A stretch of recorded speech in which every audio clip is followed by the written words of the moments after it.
Bismillahirrahmanirrahim. Assalamualaikum warahmatullahi wabarakatuh. Nama saya Nur Syazli binti Zainun bernombor matriks 203611. Video perbentangan ini berjudul Watak dan Perwatakan dalam novel Haura yang ditulis oleh Ramli Awang Mursyid. Pertama sekali, terdapat banyak watak yang telah dicipta dan ditulis oleh Ramli Awang Mursyid di dalam novel ini. Namun, saya memilih 3 watak utama yang pada pendapat saya mendominasi perjalanan cerita ini. Yang pertama, watak Adam Fahmi. Yang kedua, Jessica Haura. Dan yang ketiga adalah watak Wahidah. Pertama, kita pergi kepada watak Adam Fahmi. Adam Fahmi atau Adam dan Fahmi adalah orang yang sama. Orang yang sama pada maksud saya ialah pada awal perjalanan cerita, nama Fahmi digunakan lebih kerap berbanding nama Adam. Namun, pada pengakhiran cerita, dapat kita rungkai bahawa Adam dan Fahmi adalah orang yang sama. Perwatakan pertama Adam Fahmi adalah seorang anak yang taat pada ibu bapa. Umum mengetahui bahawa taat pada ibu bapa merupakan satu tanggungjawab yang wajib dipraktikkan sebagai seorang anak. Sebagai contoh, dalam novel ini pada halaman 339, Adam Fahmi adalah seorang anak yang tinggal berjauhan dengan keluarga. Adam Fahmi tinggal di Melbourne dan bekerja di sana. Namun, dia tidak pernah melupakan setiap nasihat dan pesan ibunya untuk sentiasa mendahulukan Allah SWT dan menjaga batas pergaulan dengan orang lain. Hal ini bertujuan untuk memastikan kedua ibu bapanya dan diri kita sentiasa diridai dan diberkati kehidupan di dunia dan di akhirat. Perwatakan yang kedua, Adam Fahmi ialah seorang yang pemaaf. Watak Adam Fahmi ini adalah seorang yang tidak pernah menyalahkan sesiapa atau apa pun, sebaliknya lebih memilih untuk melupakan saja perkara buruk yang berlaku, seterusnya mengambil iktibar ke atasnya. Kata pendeknya, Adam Fahmi adalah seorang yang sentiasa memandang sesuatu yang berlaku itu secara positif dan mengambil hikmah di atasnya. Sebagai contoh, dalam novel ini pada halaman 191, Adam Fahmi mengetahui bahawa teman wanitanya iaitu Wahidah telah merancang untuk bertunang dengan Faizal. Namun, Adam Fahmi langsung tidak melenteng, sebaliknya cuba memahami situasi dan pilihan hati Wahidah. Justeru, seseorang itu mestilah bersikap rendah diri dan sentiasa memaafkan kesilapan orang lain untuk mengelakkan berlaku sebarang pertelingkahan maupun permusuhan sesama manusia. Seterusnya, kita pergi kepada watak Jessica Haura. Sama macam Adam Fahmi tadi, Jessica Haura adalah orang yang sama. Pada awal cerita, nama Jessica digunakan secara dominan. Namun pada akhir penceritaan, setelah kita rungkai bab demi bab, Jessica Haura adalah nama selepas Jessica memeluk agama Islam. Perwatakan Jessica Haura yang pertama adalah Jessica seorang yang berani. Profession Jessica adalah sebagai seorang polis dan dia sangat berani dan sentiasa komited dengan tugasnya sebagai seorang anggota polis. Buktinya, Jessica cuba mengejar penjenayah yang mengekorinya dan cuba untuk menangkap mereka.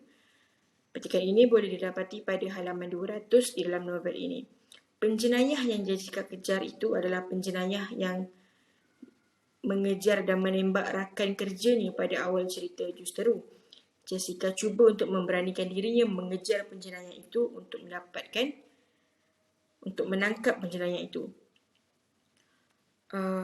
Justeru, setiap individu wajar menanamkan kepercayaan ke atas diri sendiri untuk menjadi lebih berani supaya tidak mudah terpengaruh dengan sesuatu yang negatif yang akan memudaratkan diri dan orang di sekeliling kita. Seterusnya, perwatakan Jessica Haura yang kedua ialah Jessica seorang yang bertanggungjawab.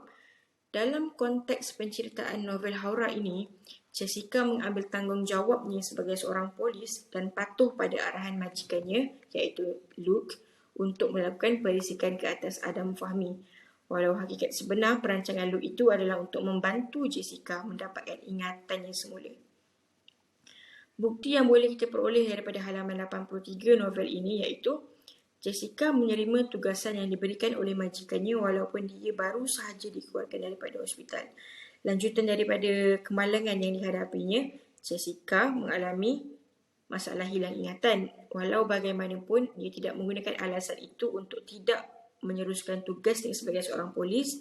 Sebaliknya menerima arahan daripada majikannya untuk bekerja. Oleh kerana itu, bertanggungjawab bukanlah satu sikap yang sentiasa ada dalam diri seseorang individu. Namun, sifat tanggungjawab ini wajar dipupuk dari kecil supaya kelak dewasa nanti memberi manfaat pada diri sendiri dan orang sekeliling. Dan yang ketiga adalah watak Wahidah. Wahidah adalah rakan dan teman baik Adam Fahmi ketika masih di sekolah dan merupakan teman wanita Fahmi. Perwatakan Wahidah yang pertama, Wahidah ialah seorang yang mesra dan baik hati. Hal ini kerana pada perkenalan pertama antara Wahidah dan Fahmi, ianya bermula dengan sebuah insiden tidak menyenangkan, iaitu Fahmi cuba menyelamatkan Wahidah daripada diganggu oleh pelajar lelaki di sekolahnya. Namun, lanjutan daripada peristiwa itu, Wahidah mula mendekati Fahmi untuk berkawan dengannya. Sebagai contoh yang kita dapat peroleh daripada halaman 39 novel ini, Wahidah mengajak Fahmi keluar untuk membeli barang sebagai tanda terima kasih. Kemudian mereka mula berkawan mesra dan menyimpan perasaan sesama mereka. Justeru menjadi seorang yang baik hati dan mesra memberikan imej positif bukan pada diri sendiri sahaja, malah pada sahabat kita atau keluarga yang berada di sisi. Seterusnya yang terakhir adalah perwatakan Wahidah, iaitu Wahidah seorang yang bijaksana. Wahidah adalah seorang yang pandai dan bijak dalam akademik dan pelajarannya sehingga dia mendapat tawaran untuk menyambung pelajaran di Melbourne, Australia. Sebagai contoh, petikan yang kita peroleh daripada halaman 5 novel ini iaitu Wahidah memberitahu Fahmi yang dia akan ke Melbourne untuk menyambung pelajaran. Justru itu, individu bergelar seorang pelajar mestilah sentiasa bertanggungjawab dengan pelajaran, dengan ilmunya supaya mereka lebih bertanggungjawab dan bersungguh-sungguh berusaha untuk memperoleh keputusan akademik yang baik, seterusnya dapat membanggakan diri sendiri dan keluarga. Sekian saja 3 watak utama yang mendominasi perjalanan cerita ini. Namun, terdapat beberapa watak-watak lain yang turut membantu perjalanan cerita ini. Sebagai contoh, Haura Abdullah iaitu ibu kepada Adam Fahmi, Luke majikan kepada Wahidah, majikan kepada Jessica, Tuan Brown, Tuan Larni, Radin, Muyah, Nurianti iaitu pekerja-pekerja di kebun, di ladang perkebunan di tempat Adam Fahmi bekerja, Faizal, Umairah iaitu adik kepada Adam Fahmi, Zainal dan watak-watak sampingan lain seperti Dr. Roger, Pak Ali, Aisyah anak kepada Wahidah dan Faizal. Mereka juga turut membantu perjalanan cerita ini menjadi lebih menarik dan menghidupkan keseluruhan perjalanan cerita ini. Sekian saja perbentangan watak dan perwatakan yang terdapat dalam novel Haura ini. Terima kasih dan jumpa lagi. Assalamualaikum.